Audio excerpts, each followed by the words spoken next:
The Clinch, chatting all things MMA. Hi and welcome to Clinch on eNCA.com, when we talk about MMA in South Africa and the rest of the planet. I've got two awesome guys with me today from the House of Tinkerbell, from XKT in Springs and a whole bunch of other places. Cedric Doyle, bantamweight, middleweight, JP Kruger, two legends in the sport. Guys, thanks for coming through. Thanks for having us. Well, we've got lots to go through, as we always do on the Clinch. But most importantly, Cedric, I have to ask you, how's recuperation going?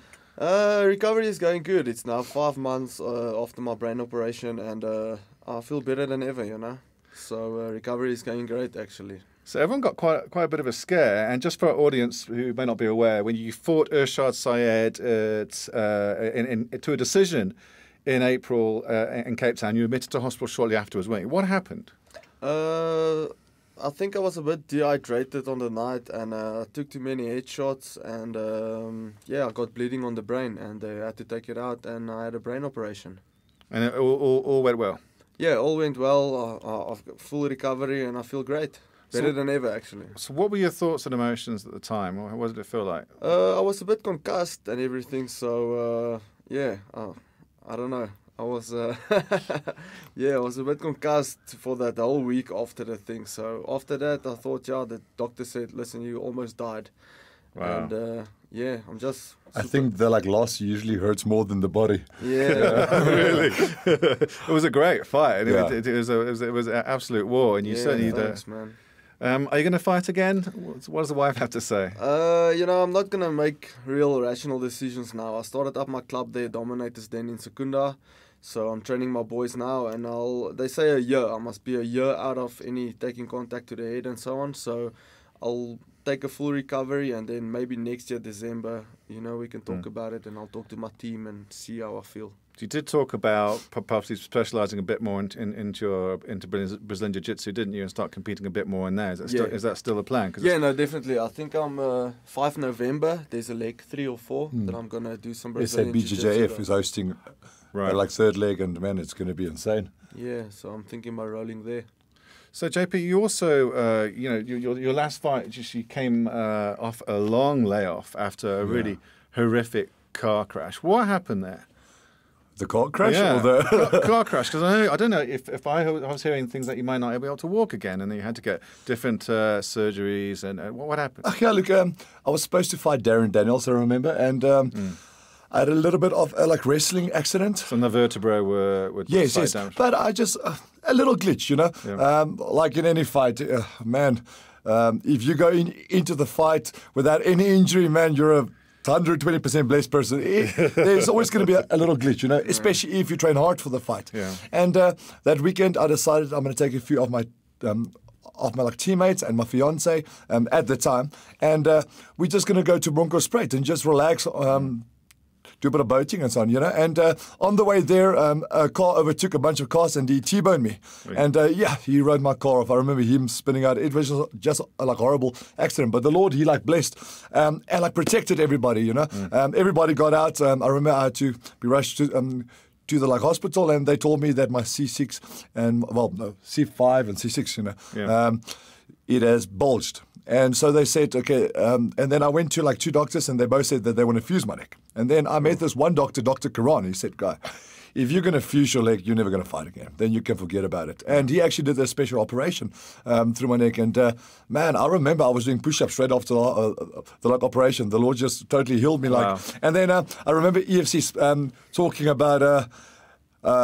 what did I say? It will be a career-ending injury. Yeah. I'm like, dude, you don't know my God. I'm like, you guys are crazy.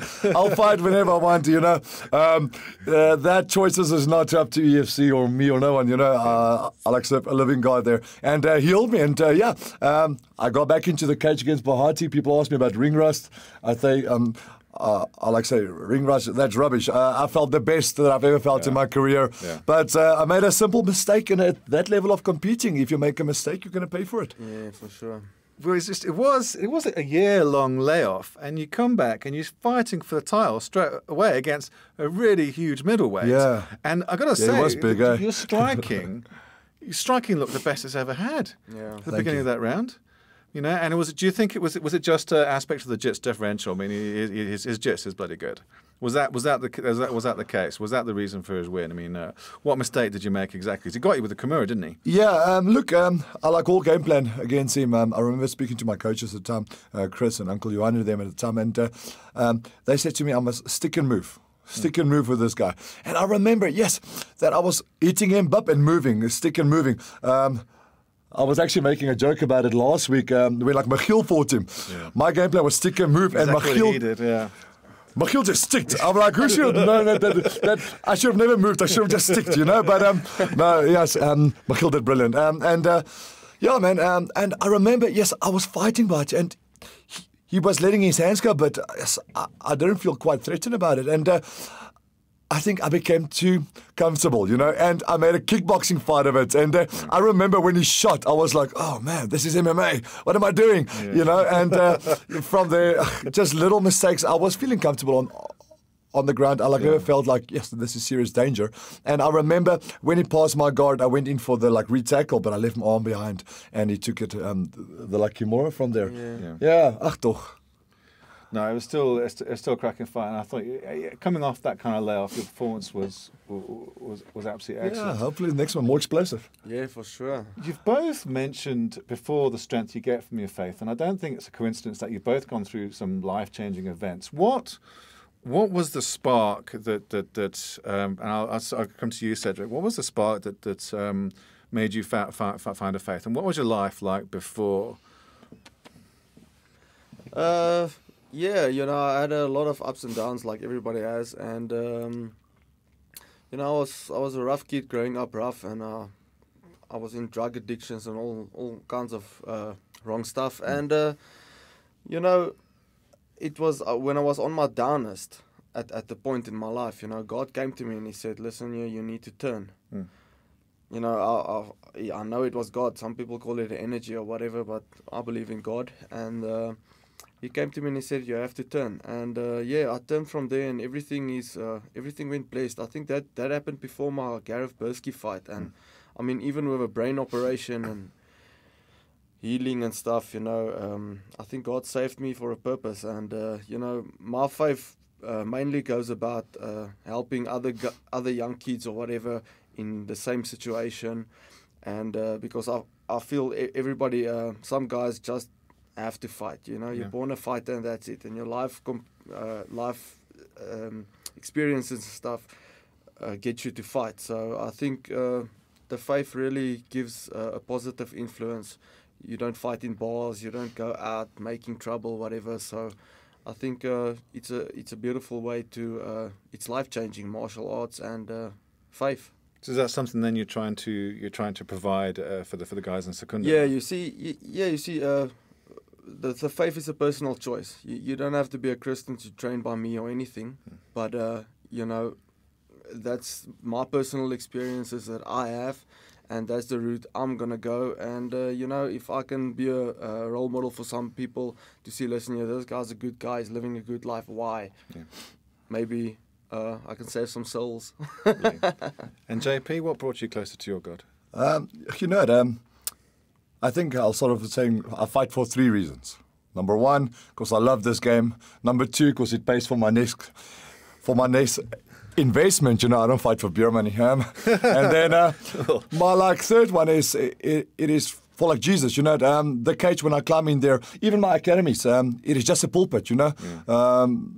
In Afrikaans, they say, "Ken hom in al jou weë." You know, everything you do. You know, don't be a Sunday Christian, you know what I mean? Yeah, sure. It is not a religion. I don't believe in religion. Religion is horrible. I believe in relationship because we serve a living God, you know? So when I climb into that cage, a lot of people will never walk into a church, or they will not listen for a guy with his suit and his flashy shoes and his Bible. So a lot of guys that come there that night, and he comes with his mates to watch fighting, having his brandy. The only bit of Jesus he will ever see is in that cage on that moment, you know. And man, I get to enjoy the sport, you know. So that's the only bit of praise Jesus that he will ever hear, you know. And dan is hy saadjie geplant. It's going to happen, you know. The rest is history. The Lord will make it work, you know. That's it. But you know, I can't tell you a story of where I grew up tough and my dad had my geslaan, and I grew up in the I can't. I grew up a blessed life. I've got an amazing mom, amazing dad, amazing family. You know, I remember at 3 years old, I was sleeping underneath the like church seats already. You know what I mean? So I've always loved Jesus. Sometimes, you know, yes, a person mess up. You know.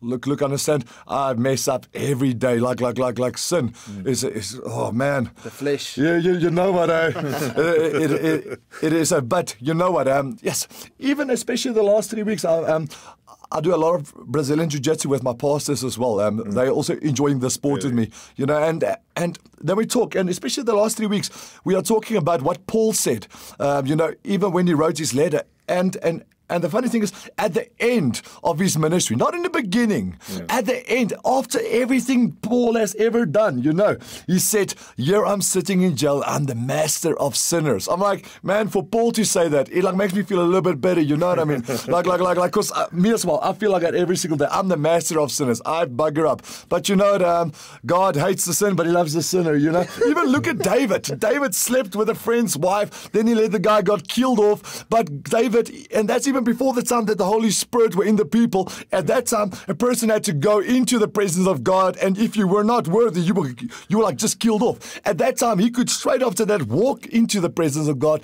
because David understood God's love and God's unfailing grace and mercy, and he understood God's heart. Yeah. Wow.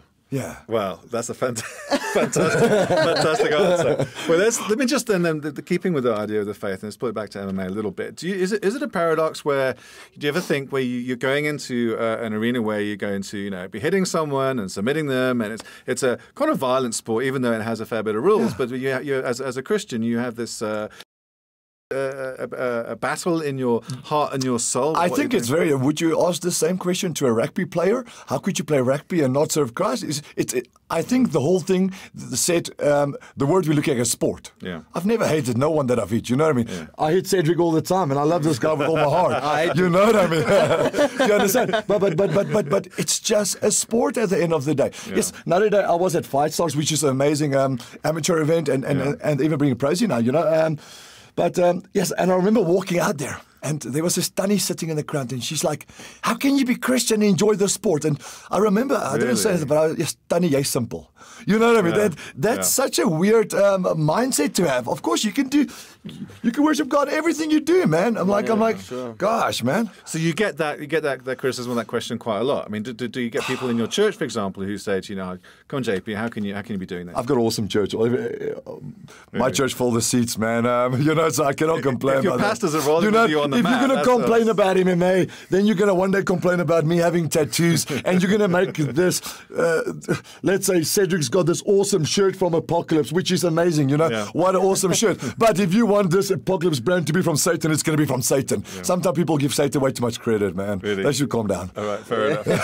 But there is also similarities, isn't there? Because mixed martial arts does teach you about respect. Yeah, look, at the end of the day, look at everything that like mixed martial arts is existing of. It's about let's put in karate, boxing, kickboxing, Brazilian Jiu-Jitsu, wrestling. What do all of those martial arts, let's use the word martial arts, have in common? Discipline, you know, respect. You know, I see the MMA is getting into a big phase where everybody has to throw the bird and swear at your opponent. Yeah. That's not MMA. That's not a sport. I'm like, but that's why we're here, so we can show the people nice guys win fights too. Yeah. I heard a while ago you had to get permission from your pastor when you turned pro. Well, is that not true? No. No? Was that letter rubbish? You didn't have to.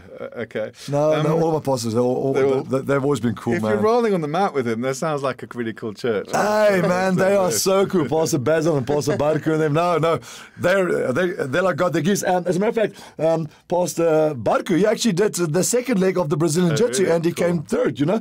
No, man. Nice. You know, don't be super spiritual, man. Yeah. Like, what is wrong with you? You're human. Enjoy life. Yeah. It is happening, you know? Cool. That's a great answer. I also want to talk, Cedric, with you about the bantams. Yeah. You have fought both Urshad Sayed, and you've also fought Demark Penner. And it's probably, as a bantam, this is the biggest fight coming up in, I think it's November, isn't it, in Cape Town? Yeah. Between the two for the title. How would you call that fight? Because you've got a good knowledge of both those fighters. Yeah, you see, I fought the Mart because Sayed couldn't, and then I fought Sayed because the Mart wouldn't. So That's a unique position to be in. So I fought both of them, and it's a good fight, but personally I think the Mart's gonna win by decision. Really, based on what? Based on his wrestling? Based on his wrestling and based on his wrestling and his work ethic, and Sayed could pull it off. It's an interesting fight, but I think the Mart's gonna win. That's what I personally think. Wow. Okay. JP, when are you fighting next? Because I'm looking at the cards for the rest of this year, and I can't see you on it, and I'm not hearing anything. What are your plans? My manager Jimmy is. Out there. Come on, you can't. He's looking very happy there. so if he's as happy as he is, then maybe December. Yeah. All right. Cool. Yeah. So I know that he's in discussion right now with Graham about December. So okay, fantastic. Yeah. And you're in shape. I'm always in shape, man. Really. I'm training.